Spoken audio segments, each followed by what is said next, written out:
Continuamos hoy, amigo oyente, nuestro viaje por el Nuevo Testamento.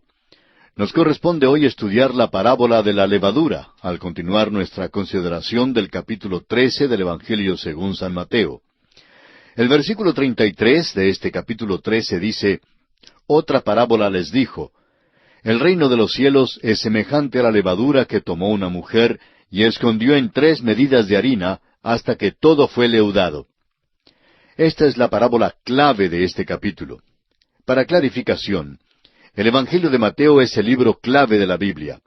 El capítulo 13 de este Evangelio de San Mateo es el capítulo clave de este Evangelio, y el versículo 33 se puede considerar como el versículo clave de este capítulo 13.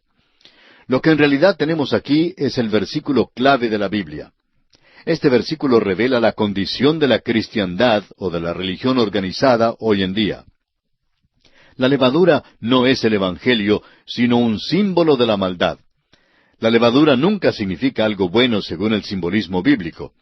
La palabra levadura ocurre alrededor de 98 veces en la Biblia, cerca de 75 veces en el Antiguo Testamento y unas 23 veces en el Nuevo Testamento. Es siempre usada en un sentido malo. Usted, amigo oyente, puede verificarlo en Éxodo 12:15 y Mateo 16:6 y 12. Lightfoot, el gran erudito, escribió: Por lo común los escribas rabínicos usaban levadura como un símbolo de maldad. La levadura, por eso, no es el Evangelio.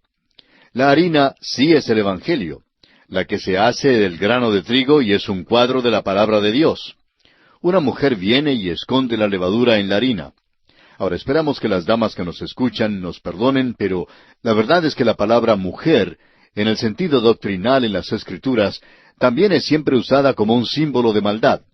Por ejemplo, en Apocalipsis 2:20 leemos: Pero tengo unas pocas cosas contra ti, que toleras que esa mujer Jezabel, que se dice profetiza, enseñe y seduzca a mis siervos a fornicar y a comer cosas sacrificadas a los ídolos.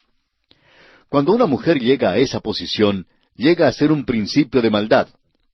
Aquí en el capítulo 13 del Evangelio según San Mateo, tenemos una mujer escondiendo la levadura en la harina. Si este fuera el Evangelio, entonces, ¿por qué habría de esconderla? El Evangelio debe ser voceado desde las azoteas. Debemos publicar las nuevas alegres. Aquí la mujer se encuentra fuera de lugar, oficial y teológicamente. Esta parábola enseña cómo la maldad y el error habían de trabajar dentro de la cristiandad. La levadura está escondida en la harina, la cual es la palabra de Dios. Hoy en día encontramos que ninguna secta ni ningún ismo ignora la Biblia. Los adoradores del diablo y los devotos de los demonios usan la Biblia. Esconden la levadura en 3 medidas de harina. La levadura es un símbolo de la corrupción. Cuando usted agrega levadura al pan, causa que el pan crezca y el resultado es que tiene buen gusto. Esta es la razón por la cual muchísimas personas hallan un buen gusto en algunas de las sectas falsas. El pan ácimo de la cristiandad no tiene gusto para ellos. Cuando una dama hornea bizcochos, ella agrega la levadura a la masa y luego la pone en la cocina donde pronto comienza a crecer. Ahora, si alguien entra corriendo a la cocina, de seguro que la dama hasta le hace callar. Ella no quiere que sus bizcochos se le aplanen. Cuando los bizcochos llegan a cierta altura, entonces los mete dentro del horno, porque si no los mete en el horno, pues se dañan, y ella tiene entonces una mezcla de algo bastante indeseable. Pero si los mete en el horno, precisamente en el momento debido, y los hornea, salen entonces sabrosísimos. Amigo oyente, la levadura no es el Evangelio. La levadura es un símbolo de la maldad. No nos olvidemos de esto. Leamos ahora los versículos 34 y 35 de Mateo capítulo 13. Todo esto habló Jesús por parábolas a la gente, y sin parábolas no les hablaba, para que se cumpliese lo dicho por el profeta cuando dijo: Abriré en parábolas mi boca, declararé cosas escondidas desde la fundación del mundo. El Señor nos está dando una verdad que es enteramente nueva. Las cosas que ahora revela por parábolas nunca han sido reveladas de esta manera en el Antiguo Testamento. Prosigamos ahora con el versículo 36.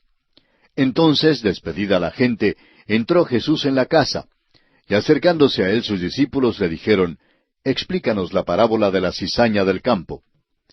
Jesús ha mandado a la multitud a que se aparte y se ha reunido junto con los discípulos. Les va a interpretar la parábola de la cizaña.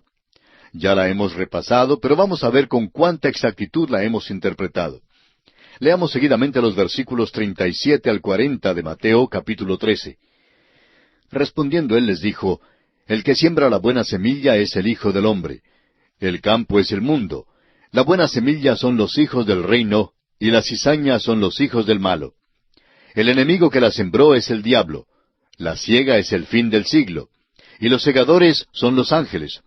De manera que como se arranca la cizaña y se quema en el fuego, así será en el fin de este siglo. Tenemos aquí un cuadro del día de hoy, tan exacto como nos es posible tener. Es un cuadro de la cristiandad hoy en día y no de la iglesia. El Señor sigue revelando nuevas verdades. Ahora, en los versículos 41 al 43, prosigue Jesús explicando esta parábola. Enviará el Hijo del Hombre a sus ángeles, y recogerán de su reino a todos los que sirven de tropiezo y a los que hacen iniquidad, y los echarán en el horno de fuego. Allí será el lloro y el crujir de dientes. Entonces los justos resplandecerán como el sol en el reino de su Padre. El que tiene oídos para oír, oiga. Estas palabras de la Escritura tan duras procedieron de los dulces labios de nuestro maravilloso Señor. Aún durante el milenio habrá maldad, pero será quitada. Consideremos ahora la parábola del tesoro escondido en un campo. El versículo 44 dice, Además, el reino de los cielos es semejante a un tesoro escondido en un campo, el cual un hombre halla y lo esconde de nuevo, y gozoso por ello va y vende todo lo que tiene y compra aquel campo. El tesoro aquí es Israel. El campo es el mundo. El hombre aquí es el Hijo del Hombre, el cual se dio para redimir a la nación de Israel. Usted puede referirse también a Zacarías capítulo 13, versículo 1, donde leemos, En aquel tiempo habrá un manantial abierto para la casa de David y para los habitantes de Jerusalén, para la purificación del pecado y de la inmundicia. Aquí no se trata de un pecador que compra el Evangelio, porque el Evangelio no se esconde en un campo. Israel, sin embargo, está actualmente enterrada en el mundo hoy. Alguien dirá, bueno, Israel es una nación ahora mismo. Eso es verdad, pero solo parcial, porque solo consiste en las tribus del reinado de Judá y aún tiene muchos conflictos. No podrá gozar de la tierra hasta cuando la reciba del mismo Señor Jesucristo. En un diario de aquella tierra que describía cierta convención, salió la foto de cierto científico y detrás de él había un letrero escrito en inglés y hebreo que decía, La ciencia nos dará la paz en esta tierra. Amigo oyente, la ciencia no les dará la paz ni a ellos ni a nadie en toda la tierra. Solo el príncipe de paz puede dar la paz. Israel está enterrada como una nación en todo el mundo. El número más grande de judíos no se encuentra en Israel, sino en Nueva York. Muchos otros están esparcidos en todo el mundo, pero Dios no ha terminado su trato con ellos. Escuche usted lo que Dios dijo por medio del apóstol Pablo en su carta a los Romanos, capítulo 11, versículos 1 y 2. Digo pues, ¿ha desechado Dios a su pueblo? En ninguna manera, porque también yo soy israelita, de la descendencia de Abraham, de la tribu de Benjamín. No ha desechado Dios a su pueblo, al cual desde antes conoció. Ahora Pablo creía que el Señor no había acabado con Israel. Zacarías, uno de los últimos escritores del Antiguo Testamento, escribió que vendría un nuevo día para Israel. En el versículo 10 del capítulo 12 de Zacarías leemos, Y derramaré sobre la casa de David y sobre los moradores de Jerusalén espíritu de gracia y de oración, y mirarán a mí, a quien traspasaron, y llorarán como se llora por hijo unigénito, afligiéndose por él como quien se aflige por el primogénito. El profeta Jeremías también habla acerca de lo que Dios piensa hacer con Israel. En Jeremías, capítulo 29, versículo 14, encontramos estas palabras. Y seré hallado por vosotros, dice Jehová, y haré volver vuestra cautividad, y os reuniré de todas las naciones y de todos los lugares a donde os arrojé, dice Jehová, y os haré volver al lugar de donde os hice llevar. Y en el libro de los Salmos, el Salmo 107, versículo 3 dice, Y los ha congregado de las tierras, del oriente y del occidente, del norte y del sur. Este tiempo todavía no ha llegado.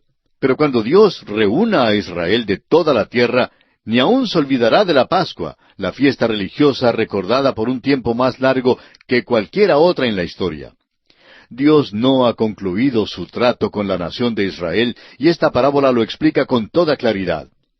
Dios la ha comprado con su sangre, asimismo como compró la salvación suya y la mía, amigo oyente. Habrá un día, como dijo Zacarías, cuando aquel manantial será abierto para la casa de David. Leamos una vez más Zacarías capítulo 13, versículo 1. En aquel tiempo habrá un manantial abierto para la casa de David y para los habitantes de Jerusalén, para la purificación del pecado y de la inmundicia. Y llegamos ahora a la parábola de la perla de gran precio. Leamos los versículos 45 y 46 de este capítulo 13 del Evangelio según San Mateo. También el reino de los cielos es semejante a un mercader que busca buenas perlas, que habiendo hallado una perla preciosa, fue y vendió todo lo que tenía y la compró. La interpretación popular de esta parábola dice que el pecador es el mercader y que la perla de gran precio es Cristo. El pecador vende todo lo que tiene para comprar a Cristo. Ahora nosotros no podemos aceptar esta interpretación y la hemos descartado como que no es digna de ninguna consideración pensativa. En primer lugar, ¿quién busca las buenas perlas? ¿Buscan los pecadores la salvación? Nuestra Biblia no dice así, ni ha sido aquella nuestra experiencia. Los pecadores no están buscando la salvación. El mercader no puede ser el pecador porque no tiene nada con qué pagar. El pecador no busca a Cristo, y si lo estuviera buscando, ¿cómo pagaría? El pecador está muerto en delitos y pecados y no tiene nada que vender. Considere usted también el hecho de que ni Cristo ni la salvación están para la venta. La salvación es una dádiva. Así lo dice el apóstol Juan en el capítulo 3 de su Evangelio, versículo 16. Porque de tal manera amó Dios al mundo, que ha dado a su Hijo unigénito, para que todo aquel que en Él cree no se pierda, mas tenga vida eterna. La interpretación correcta de esta parábola revela a Cristo como el mercader.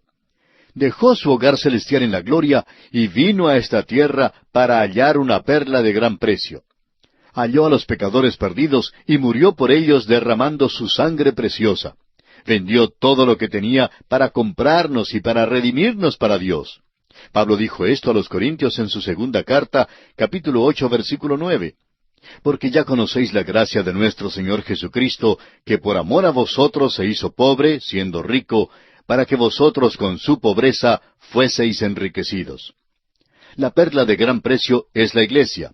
Ahora, la perla no es una piedra preciosa como el diamante. Es formada por un organismo viviente. Una pequeña partícula de arena penetra en la concha de un animalito del mar. Esta partícula daña o hiere el organismo, el cual responde emitiendo una excreción que cubre la materia extraña. Este fluido va endureciéndose hasta cuando llega a ser una bella perla blanca.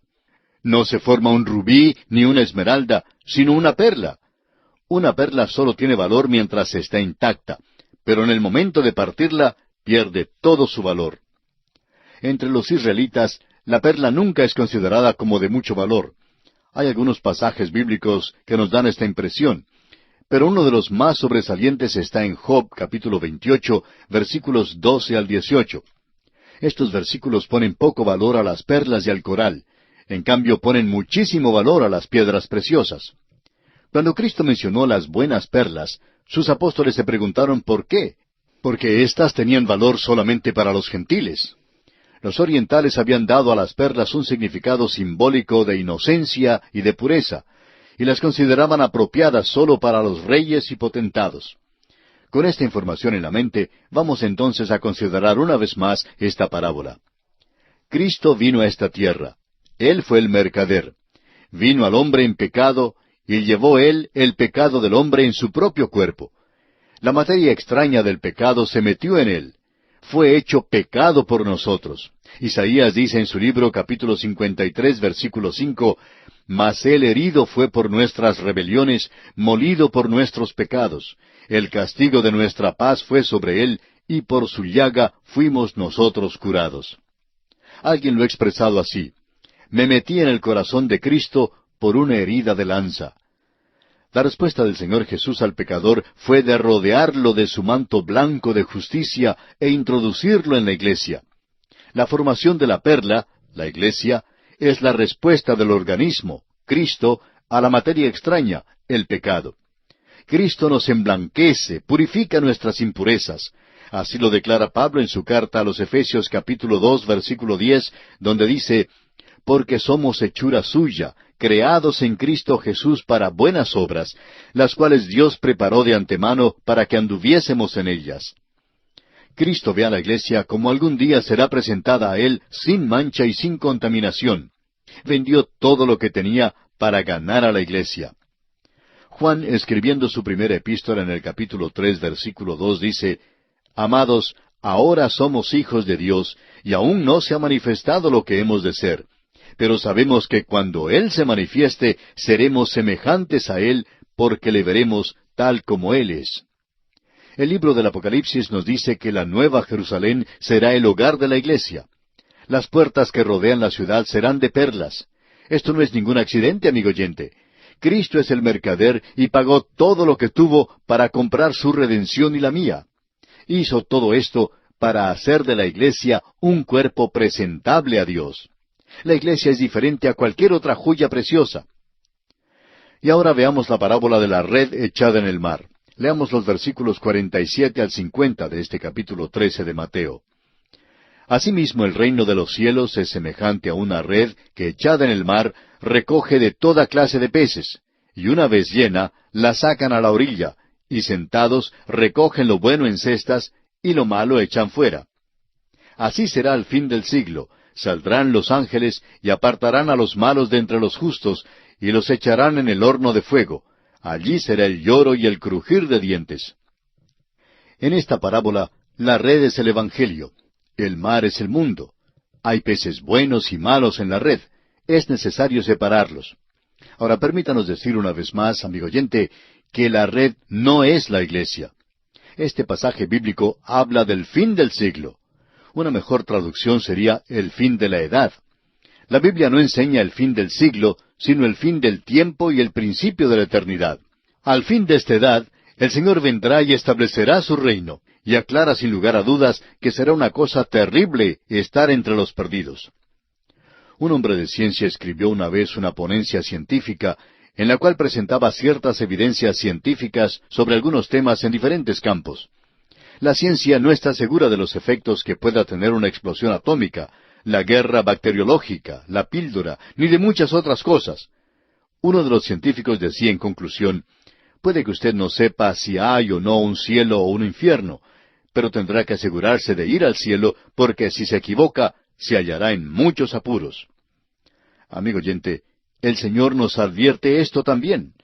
Este pasaje expresa con claridad que algunas personas serán salvas y que por otra parte hay quienes se perderán. ¿Cuál es su posición hoy en día, amigo oyente? Es cosa muy común en nuestros días ser una persona afable. Si alguien niega que hay tal lugar como el infierno, no le consideran un ser raro. Pero escucha, amigo oyente, usted quizá no sabe nada en cuanto al infierno. Usted dirá, bueno, y usted tampoco sabe nada del infierno. Pero lo que sea, amigo oyente, lo sé porque se encuentra en la Biblia. Y siendo que este libro ha tenido tanta exactitud en nuestra vida, y hemos comprobado personalmente que es verdad, damos entonces por sentado de que lo que dice en cuanto al infierno es la verdad. Andamos sobre la afirmación de que el infierno es una realidad. Amigo oyente, si le dijeran que pasaría por su pueblo un huracán, ¿sería usted como el hombre que dice, bueno, me arriesgaré? Sería desastroso si usted se equivocara, amigo oyente. El Señor trata de decirnos en la parábola de la red echada en el mar que no debemos arriesgarnos. Por eso le exhortamos a que ponga ahora mismo su confianza en el Señor. Y aquí llegamos a la parábola del padre de familia. Hay algunas personas que llaman a este versículo una parábola y hay quienes no lo consideran una parábola. Sin embargo, el contenido de este versículo tiene un mensaje importante para nosotros. Leamos entonces el versículo 52 de este capítulo 13 de Mateo. Él les dijo, por eso todo escriba docto en el reino de los cielos es semejante a un padre de familia, que saca de su tesoro cosas nuevas y cosas viejas. Este es un versículo muy personal, especialmente para los profesores e intérpretes de la palabra de Dios, que tienen que presentar tanto las viejas como las nuevas verdades de sus preciosas páginas.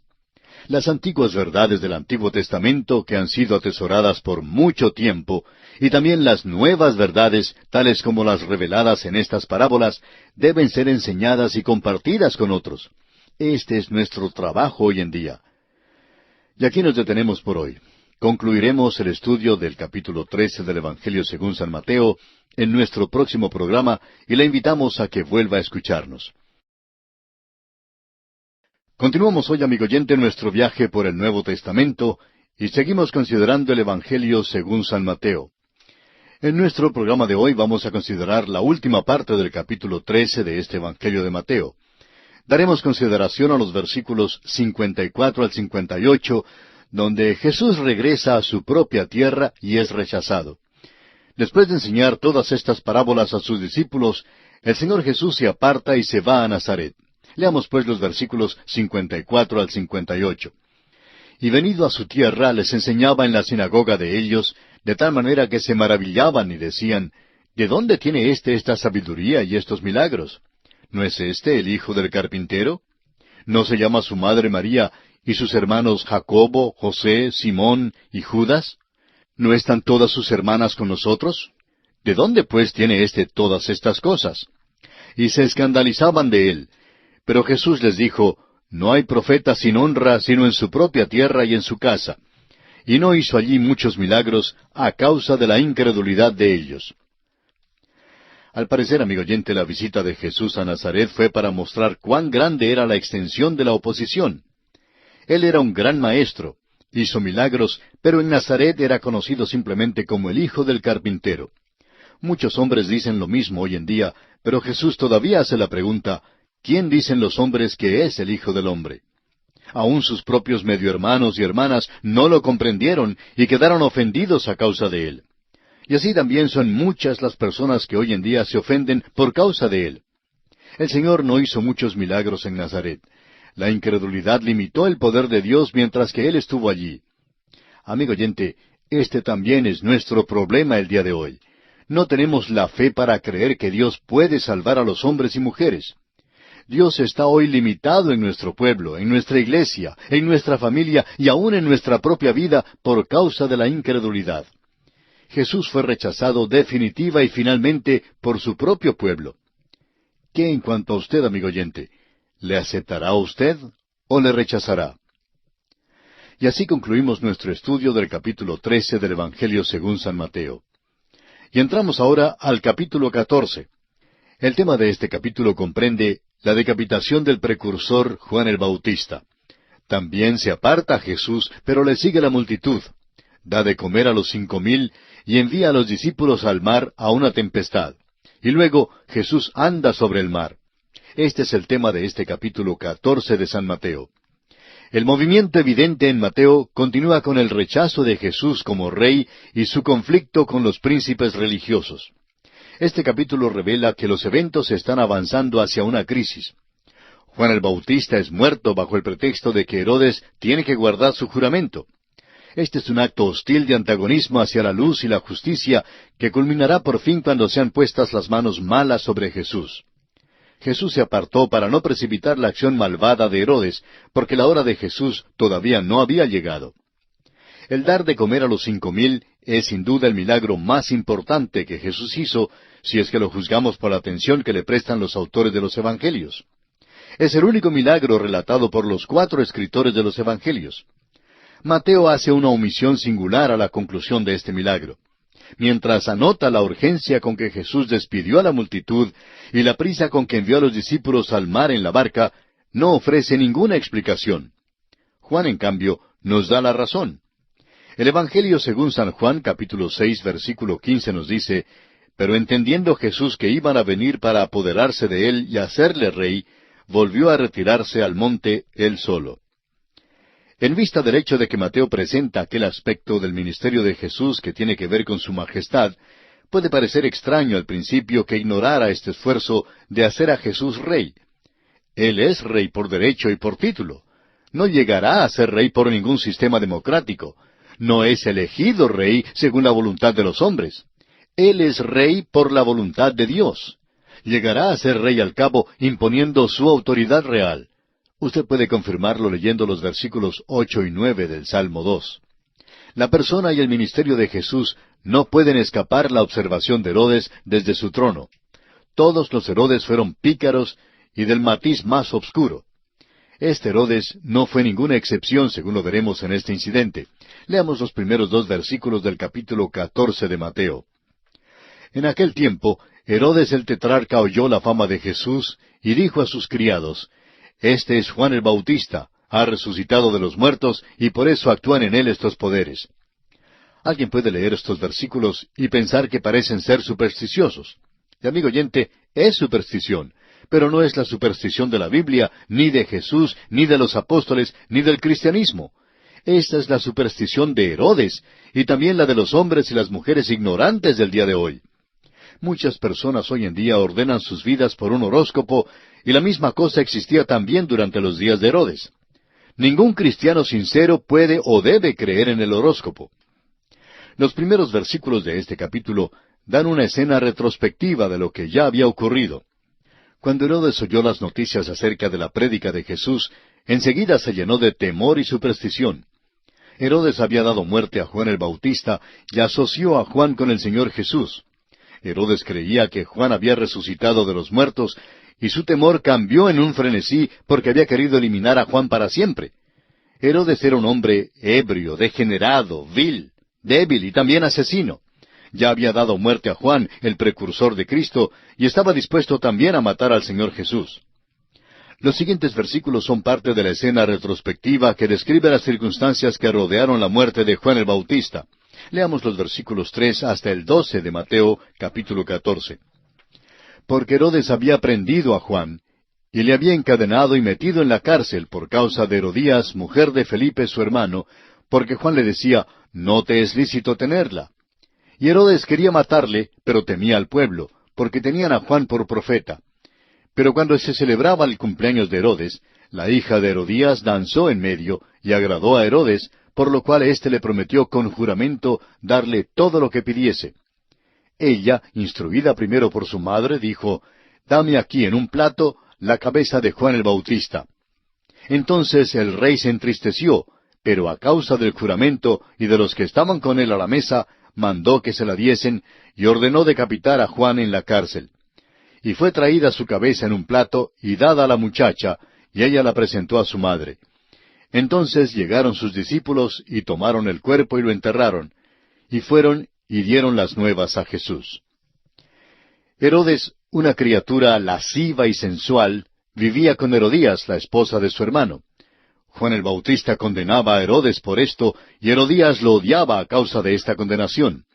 Ella entonces maquinó un plan por medio del cual su hija bailaría para Herodes, ganaría su aprobación y le pediría un favor. Todo resultó según lo planeado, y el baile de esta joven ganó a Herodes. Es interesante notar cómo Herodes fue influenciado por otros. Fue motivado como un político. Sus acciones siempre fueron diseñadas con el fin de ganar la aprobación y los votos de otros. Sintió tristeza cuando la joven le pidió la cabeza de Juan el Bautista, pero tuvo miedo de lo que pensarían los demás que estaban presentes si llegaba a faltar a su promesa que había hecho. El relato sádico, triste y sórdido de lo que ocurrió en aquel día revela el tipo de sociedad que existía en aquel entonces. Juan el Bautista fue decapitado y su cabeza fue dada a la bailarina en un plato. La naturaleza humana no ha cambiado mucho. La codicia y el asesinato son parte de nuestra sociedad contemporánea hoy también. Ahora, las acciones de Herodes causaron que Jesús se apartara. Leamos ahora el versículo 13. Oyéndolo Jesús, se apartó de allí en una barca a un lugar desierto y apartado. Y cuando la gente lo oyó, le siguió a pie desde las ciudades. El Señor se apartó porque sabía que el temor de Herodes estallaría en un frenesí y le motivaría a hacer algo temerario. El Señor Jesús conocía a este hombre y quería evitar un incidente porque todavía no era el tiempo para que el Señor fuera prendido. El versículo 14 nos dice, «Y saliendo Jesús vio una gran multitud, y tuvo compasión de ellos, y sanó a los que de ellos estaban enfermos». El Señor fue por barca al otro lado del mar de Galilea, pero el gentío que le había seguido a pie desde las ciudades no quería que se fuera, y por tanto le siguió por toda la orilla del mar de Galilea y se encontró con él al otro lado. Esto revela cuán popular era Jesús entre las multitudes. Una vez más, sanó a los enfermos. Es interesante notar nuevamente que el Señor sanó literalmente a miles de personas. Los resultados de su sanidad y los resultados de la sanidad de las sectas falsas en el día de hoy son totalmente diferentes.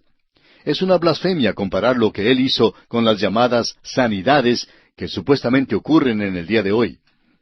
Veamos ahora el hecho de que Jesús da de comer a 5,000 personas. Leamos los versículos 15 y 16 de Mateo capítulo 14. Cuando anochecía, se acercaron a él sus discípulos diciendo, «El lugar es desierto y la hora ya pasada. Despide a la multitud para que vayan por las aldeas y compren de comer». Jesús les dijo, «No tienen necesidad de irse. Dadles vosotros de comer». Note usted que en estos versículos los discípulos tratan de aconsejar a Jesús en cuanto a lo que Él debe hacer. En cierto sentido, ellos aquí rechazan su majestad. El Señor no siguió su consejo en cuanto a despedir a la multitud para que comprara comida, sino que instruyó a sus discípulos para que dieran de comer al gentío. El milagro de dar de comer a los 5,000 es relatado en todos los 4 evangelios, y este solo hecho lo hace un milagro importante. Los apóstoles nombraron entre ellos mismos una junta directiva para informar al Señor Jesús lo que Él debía hacer, pero Él les da el mandamiento de que sean ellos los que deben dar de comer al gentío. Leamos el versículo 17 para ver la respuesta de sus discípulos. Dice, «Y ellos dijeron, no tenemos aquí sino 5 panes y 2 peces». La iglesia se encuentra en un estado muy triste en el día de hoy. Es ineficaz. Hoy tenemos pan espiritual para ofrecer a todas las personas y sin embargo despedimos a las multitudes. Los enviamos a los psiquiatras para que reciban ayuda y al gobierno para recibir socorro. No acudimos a Dios para resolver nuestros problemas. Acudimos al gobierno y a los recursos puramente humanos. Lo que nos falta, amigo oyente, es el poder del Señor Jesús. No es extraño que la iglesia sea ineficaz. Pero el Señor Jesús ofrece un remedio a sus seguidores. Se encarga de la situación. Hace un milagro con lo que tienen, 2 peces y 5 panes. Leamos los versículos 18 y 19 de Mateo capítulo 14. Él les dijo, «Traédmelos acá». Entonces mandó a la gente recostarse sobre la hierba. Y tomando los 5 panes y los 2 peces, y levantando los ojos al cielo, bendijo, y partió y dio los panes a los discípulos, y los discípulos a la multitud. Eso sí da gusto, amigo oyente. Él es rey y dice, «Tráiganme lo que tengan». Un niñito tenía su almuerzo consigo, 5 panes y 2 peces. No tenemos la impresión de que los panes fueran grandes. En realidad creemos que eran pequeñitos. Y este niño bien pudo habérselos comido todos. Este niñito tenía 5 panes y el Señor dijo, «Traédmelos acá». Luego el Señor manda que la multitud se recueste sobre la hierba. Es interesante notar el orden que hay entre la multitud. El evangelista Marcos dirige nuestra atención en particular hacia esta cosa notable. En Marcos capítulo 6, versículos 39 y 40 leemos, «Y les mandó que hiciesen recostar a todos por grupos sobre la hierba verde. Y se recostaron por grupos, de 100 en 100 y de 50 en 50. Esto se hacía por grupos, según los diferentes lugares de donde provenían. Cada grupo llevaba un color distinto. Debe haber sido una escena muy conmovedora haber visto este pintoresco grupo desde el flanco de la colina de enfrente. Sin duda, los grupos llevaban el color rojo, marrón, azul, púrpura y anaranjado. Quizá había muchísima púrpura porque este tinte era fabricado en esa región. Bueno, el Señor mandó que se recostaran por grupos, pues el Señor siempre hacía las cosas en orden. Ahora los discípulos, aquellos que se habían constituido en una junta directiva para aconsejar al Señor en cuanto a lo que Él debía hacer, ahora se hallan atendiendo al gentío. Este realmente es el ministerio particular de los apóstoles, los discípulos, los ministros, los evangelistas y los cristianos en el día de hoy. Debemos dar de comer a la multitud. Hay muchas personas en la iglesia hoy en día que desean informar a todos cómo deben hacerse las cosas. Pero hay tan pocas personas que están verdaderamente dispuestas a hacer el trabajo. Un predicador dijo en una ocasión, «En la iglesia mía tenemos puros caciques, pero ni un solo indio. Todo el mundo quiere estar en una posición de dirigente. Pero, amigo oyente, no nos hacen falta tantos dirigentes, sino más bien aquellos que estén dispuestos a servir al mundo necesitado, dándoles el pan de vida, que es la palabra de Dios. Leamos ahora el versículo 20. Y comieron todos y se saciaron, y recogieron lo que sobró de los pedazos, 12 cestas llenas. Recogieron, note usted, 12 cestas llenas de pedazos que sobraban, después de que toda esa muchedumbre se había llenado de comida. Estas cestas contenían mucho pan y muchos peces que ni siquiera habían sido tocados. Esto quiere decir que se gozaron de una buena comida, y que no fue solo un bocadito lo que recibieron. Es difícil para nosotros, los que vivimos rodeados de tantas tiendas, negocios y supermercados, comprender que la mayoría de la población del mundo se acostó anoche con hambre. Muchas personas en aquel día nunca sabían lo que era gozar de una buena comida. Pero 12 cestas llenas de comida sobraron, y esto indica que todos habían tenido lo suficiente para comer. El versículo 21 ahora dice, y los que comieron fueron como 5,000 hombres, sin contar las mujeres y los niños. Hubo, dice aquí, 5,000 hombres. Este número no incluía a las mujeres ni los niños. ¿Es difícil sumar acaso una mujer y un niño con cada hombre? El Señor realmente entonces dio de comer a por lo menos 15,000 personas, en vez de solamente 5,000. Esto, por cierto, fue un milagro. Ahora, tan pronto como la multitud comió, Jesús envió a sus discípulos al otro lado del mar de Galilea, y Él fue a orar. Leamos los versículos 22 al 24. Enseguida Jesús hizo a sus discípulos entrar en la barca e ir delante de Él a la otra ribera, entre tanto que Él despedía a la multitud. Despedida la multitud, subió al monte a orar aparte, y cuando llegó la noche, estaba allí solo. Y ya la barca estaba en medio del mar, azotada por las olas, porque el viento era contrario. El Señor está en el monte, en el lugar de la oración. Sus discípulos están en un lugar de tinieblas y peligro, en medio de una tempestad en el mar de Galilea. Esto describe nuestra posición hoy día. El Señor está en el cielo a la diestra del Padre. Nosotros estamos acá en la tierra, en medio del mar tempestuoso, en el lugar de peligro. El versículo 25 dice entonces, mas a la cuarta vigilia de la noche, Jesús vino a ellos andando sobre el mar. La cuarta vigilia de la noche es la vigilia de la madrugada, desde las 3 de la mañana hasta la luz del día. Esta es la hora cuando el Señor anduvo sobre el mar, yendo hacia sus discípulos. El Señor es la estrella resplandeciente de la mañana para la iglesia. Creemos que estamos a la cuarta vigilia, y a la salida del sol el Señor quitará a la iglesia del mundo. Leamos ahora el versículo 26. Y los discípulos, viéndole andar sobre el mar, se turbaron, diciendo, «¡Un fantasma!», y dieron voces de miedo. El evangelista Marcos nos dice que los discípulos remaron con gran fatiga. Así lo vemos en el capítulo 6, versículo 48 del Evangelio según San Marcos. Y que el Señor vio su apuro y vino hacia ellos a la cuarta vigilia de la noche. Cuando vieron al Señor pensaban que era un fantasma y se turbaron. Alguien dirá, bueno, eran supersticiosos. Un hombre dijo en una ocasión, yo no creí en fantasmas tampoco hasta cuando vi uno.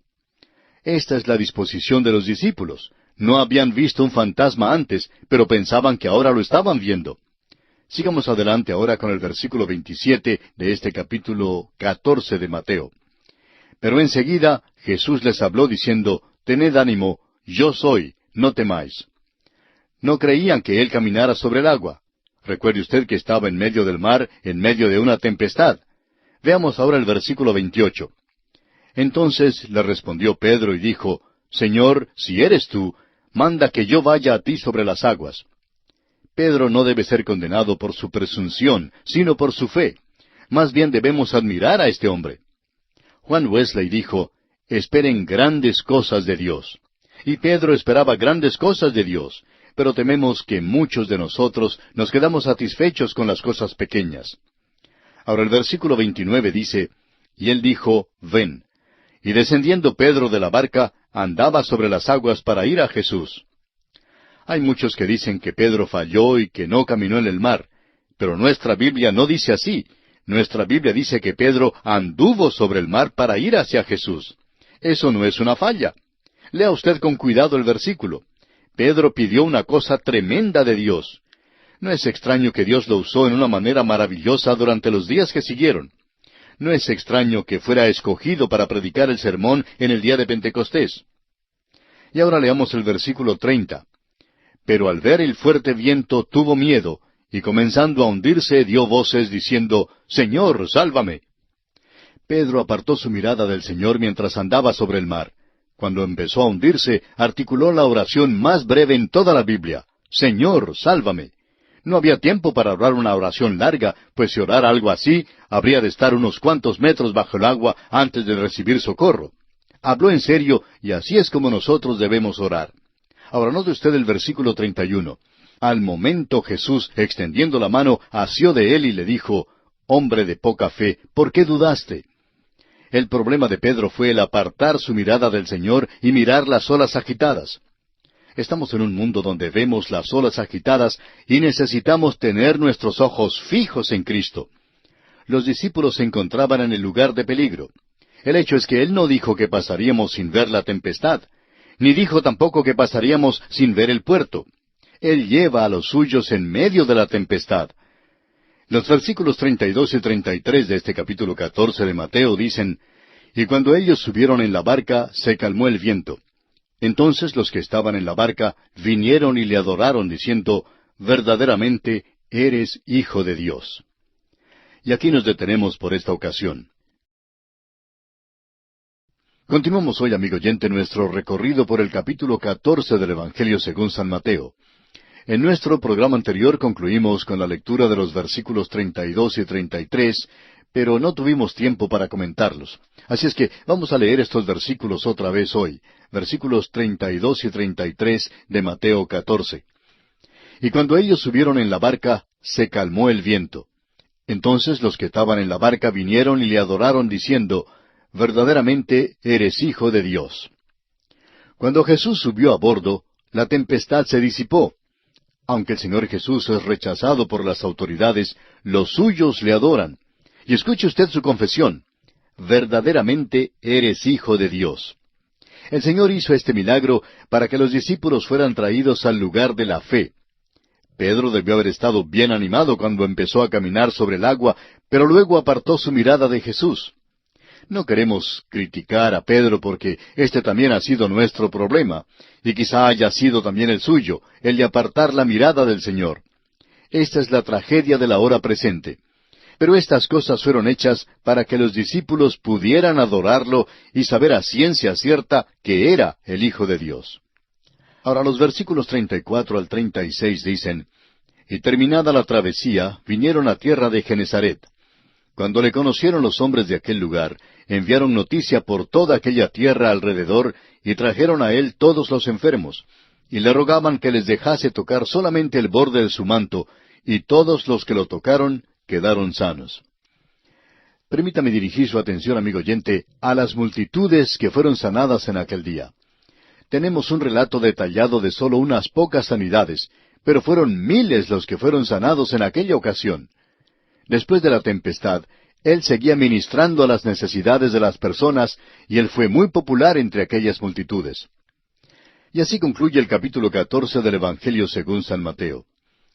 Y ahora en el capítulo 15, Jesús denuncia a los escribas y fariseos, reprocha a sus discípulos, sana a la hija de la mujer sirofenicia y alimenta a 4,000 personas. Este capítulo 15 avanza el ministerio de Jesús al punto de su rompimiento con los príncipes religiosos. Después de su disputa con los príncipes religiosos, parece muy poco probable que jamás pudiera haber una reconciliación. Así lo veremos en los versículos 12 al 14 más adelante. Esta es la primera vez que Jesús ha designado como hipócritas a los escribas y fariseos. El Señor se está moviendo en Mateo y es el movimiento de un rey. Comienza a avanzar hacia la cruz. Leamos los primeros 2 versículos de Mateo, capítulo 15. Entonces se acercaron a Jesús ciertos escribas y fariseos de Jerusalén, diciendo, ¿Por qué tus discípulos quebrantan la tradición de los ancianos? Porque no se lavan las manos cuando comen pan. Jesús ha atraído a los príncipes religiosos de Jerusalén al desierto para que le oigan. La visita de los escribas y los fariseos no era con fines nada amistosos. no le acusaron de violar las Escrituras, sino sus tradiciones que consideraban iguales a las Escrituras. Querían saber por qué los discípulos no se lavaban las manos. Su énfasis era más bien sobre la limpieza ceremonial en vez de lo que nosotros consideraríamos un lavamiento físico o higiénico. Hay muchísimas personas que piensan que si cumplen con alguna clase de ceremonia externa y limpian lo de afuera, que esto es todo lo que es necesario. Veamos entonces cómo responde Jesús según el versículo 3. Respondiendo él les dijo, ¿por qué también vosotros quebrantáis el mandamiento de Dios por vuestra tradición? Jesús los acusa a ellos de violar el mandamiento de Dios al insistir en el cumplimiento de su tradición. Su tradición permitía a un hombre desobedecer la ley y en una manera que ellos creían era muy astuta para hacerlo. Ahora los versículos 4 al 6 dicen, porque Dios mandó diciendo, honra a tu padre y a tu madre, y el que maldiga al padre o a la madre, muera irremisiblemente.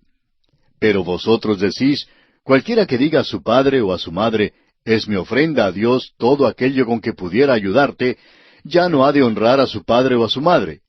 Así habéis invalidado el mandamiento de Dios por vuestra tradición. Su tradición permitía a un hombre desobedecer la ley. Según sus enseñanzas, si un hombre dedicaba una ofrenda a Dios, no estaba ya obligado a contribuir para el sostén de sus padres. Esto permitía una manera supuestamente piadosa para que un hombre violara la ley mosaica. Todavía creemos que la mejor manera de comprobar si una persona es cristiana o no es por su dinero. El barómetro del cristiano hoy es cómo maneja su dinero y cómo maneja el dinero de Dios. Los príncipes religiosos del día de Jesús ayudaban al hombre a evadir sus responsabilidades. Opinamos que Dios quiere que las deudas sean pagadas a nuestros semejantes antes que darle ofrendas a Él.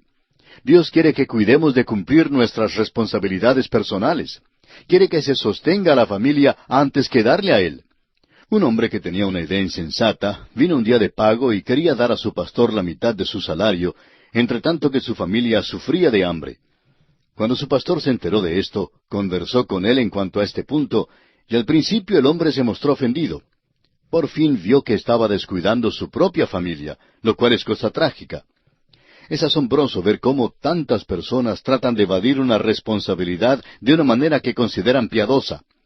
Sobre este asunto el apóstol Pablo diría más tarde en su primera carta a Timoteo, capítulo 5, versículo 8, porque si alguno no provee para los suyos, y mayormente para los de su casa, ha negado la fe y es peor que un incrédulo. El Señor también indica aquí que no se engaña con estas estratagemas. Los versículos 7 y 8 de este capítulo 15 de Mateo nos dicen, hipócritas, bien profetizó de vosotros Isaías cuando dijo, este pueblo de labios me honra, mas su corazón está lejos de mí. El Señor llamó a los escribas y fariseos hipócritas. Esta es una de las palabras más pasmosas en toda la Escritura. Nada le corresponde, pero no tenía entonces el significado que tiene hoy. Para nosotros es una palabra ardiente, pero en el día de Jesús simplemente quería decir desempeñar un papel, y era usada en el sentido de un actor de un drama. Significa que uno recibía una palabra clave y luego respondía. Jesús pues los acusó de jugar a la religión. Los príncipes religiosos estaban deseosos que las personas cumplieran la ceremonia de lavarse las manos, pero no le daban mayor importancia a la condición del corazón, la que era mucho más importante. Y hacemos igual hoy en día. Los padres le dicen al niño, lávate las manos antes de acercarte a la mesa, pero no hacen ningún caso de lo que ve su niño en la televisión. Y esto es precisamente lo que daña el corazón. Claro que debe lavarse las manos, pero ese no es el fin primordial. Es lo que está por dentro lo que es importante. Ahora el versículo 11 de este capítulo 15 nos dice, no lo que entra en la boca contamina al hombre, mas lo que sale de la boca, esto contamina al hombre. El gran principio que Jesús enseñó es que la contaminación moral no es física, sino espiritual. Ahora el versículo 12 dice, entonces, acercándose sus discípulos, le dijeron, ¿sabes que los fariseos se ofendieron cuando oyeron esta palabra? Los discípulos quedaron asombrados de que el Señor ofendiera a los fariseos. Hasta entonces había existido un conflicto entre los príncipes religiosos y Jesús, pero este es el punto del rompimiento de sus relaciones. El Señor continúa ahora sus instrucciones a sus discípulos. El versículo 13 dice, Pero respondiendo él dijo, Toda planta que no plantó mi Padre Celestial será desarraigada. La palabra planta aquí significa sistema. No es demasiado amplio interpretar a Jesús como diciendo, todo sistema religioso que no plantó mi Padre Celestial será desarraigado. El Señor sigue explicando a sus seguidores y en el versículo 14 dice, Dejadlos, son ciegos guías de ciegos, y si el ciego guiare al ciego, ambos caerán en el hoyo. El humor del Señor se manifiesta en este versículo. Si un ciego guía a un ciego, los dos caerán en el hoyo. Esto ciertamente es un sarcasmo cáustico dirigido a los fariseos que eran líderes ciegos. Ahora habla Pedro. Leamos el versículo 15. Respondiendo Pedro le dijo, Explícanos esta parábola. El Señor hasta aquí ha estado hablando por parábolas a los discípulos, pero al parecer ellos no seguían su pensamiento. Continúa pues ayudándoles a entender la lección que trata de enseñarles. Leamos ahora los versículos 16 al 20 de este capítulo 14 de Mateo. Jesús dijo, ¿También vosotros sois aún sin entendimiento? ¿No entendéis que todo lo que entra en la boca va al vientre y es echado en la letrina? Pero lo que sale de la boca, del corazón sale, y esto contamina al hombre. Porque del corazón salen los malos pensamientos, los homicidios, los adulterios, las fornicaciones, los hurtos, los falsos testimonios, las blasfemias. Estas cosas son las que contaminan al hombre, pero el comer con las manos sin lavar no contamina al hombre. Aquí hay un gran principio. No es lo que entra en la boca lo que contamina a un hombre, sino lo que sale de la boca. Lo que está en el pozo del corazón es lo que saldrá tarde o temprano por el grifo de la boca. El Señor hace una lista de varias cosas que contaminan al hombre, las que estamos viendo más y más en nuestra cultura contemporánea hoy en día. Hemos llegado a un período conocido como la nueva moralidad. Hemos llegado al día del cual Isaías habló cuando dijo en su libro, capítulo 5, versículo 20, «Ay de los que a lo malo dicen bueno y a lo bueno malo». La mayoría de la gente hoy día vive según este punto de vista. Y si alguien dice que cree en la Biblia, le consideran un ser muy raro. Este es el día de la licencia y el libertinaje, y todas las restricciones han desaparecido. El hombre puede expresar lo que está en su corazón, ¿y qué sale? ¿Sale una nueva moralidad? No, amigo oyente, salen los pensamientos malos, los homicidios, los adulterios, los falsos testimonios, la blasfemia y los hurtos. El hombre tiene que ser controlado. Es el animal más vicioso que anda sobre la tierra hoy en día. Metemos en jaulas a otros animales, pero al hombre le damos la libertad de hacer lo que quiera. Cuando el hombre tiene licencia de hacer lo que le viene en gana, hace el tipo de maldad mencionada por el Señor en estos versículos. En todo nuestro alrededor hoy en día, en nuestras escuelas, en las iglesias, en la televisión y radio, en los carteles y afiches en las calles, en revistas y en las portadas de los diarios, el sexo es acentuado. Ahora nosotros no somos inmunes a eso y nos contaminan. Los jóvenes se contaminan y todo esto se hace bajo la terminología hueca de la libertad de palabra. Nos expresamos según lo que está en el corazón, y si allí hay maldad, pues esto es lo que saldrá. Veamos ahora el versículo 21. Saliendo Jesús de allí, se fue a la región de Tiro y de Sidón. Esta es la primera y única ocasión en que Jesús se apartó de Palestina durante su ministerio terrenal. Esto es interesante porque había venido a Israel precisamente como su rey. Cuando envió a sus discípulos, les instruyó a ir a las ciudades de Israel, pero no les permitió ir a ningún lugar más allá de sus límites. Luego, el Señor fue rechazado por Israel y se presentó una controversia. El punto de rompimiento entre Jesús y los príncipes religiosos aconteció hace muy pocos versículos. ¿Y qué pasó entonces? Jesús mismo atravesó los límites de Israel y dio otro gran principio. Recibe ahora a los gentiles. Su invitación entonces fue, «Venid a mí todos los que estáis trabajados y cargados, y yo os haré descansar». Así lo leemos en el versículo 28 del capítulo 11 de este Evangelio según San Mateo. Ahora sucede un incidente interesante. Leamos los versículos 22 al 24 de este capítulo 15. Y he aquí una mujer cananea que había salido de aquella región, clamaba diciéndole, «Señor, Hijo de David, ten misericordia de mí. Mi hija es gravemente atormentada por un demonio». Pero Jesús no le respondió palabra. Entonces, acercándose sus discípulos, le rogaron diciendo, «Despídela, pues da voces tras nosotros». Él respondiendo dijo, No soy enviado sino a las ovejas perdidas de la casa de Israel. La mujer sirofenicia procedía de una mezcla de varias razas y era una verdadera gentil. Su nacionalidad se describe mejor en el capítulo 7 de San Marcos, versículo 26. No tenía ningún reclamo sobre Jesús como el hijo de David, y cuando le habló como tal, él no le contestó ni una palabra. Ella ocasionó un disturbio y probablemente un poco de turbación, por lo cual los discípulos trataron de conseguir que el Señor la despidiera. Ahora note usted que Él no la despide, porque había un problema que debía ser solucionado. El Señor Jesús había venido a las ovejas perdidas de la casa de Israel, y cuando Él murió en la cruz, el sobrescrito leía así, Este es el Rey de los judíos. Notemos ahora los versículos 25 al 28. Entonces ella vino y se postró ante Él, diciendo, Señor, socórreme. Respondiendo Él dijo, No está bien tomar el pan de los hijos y echarlo a los perrillos. Y ella dijo, Sí, Señor, pero aun los perrillos comen de las migajas que caen de la mesa de sus amos.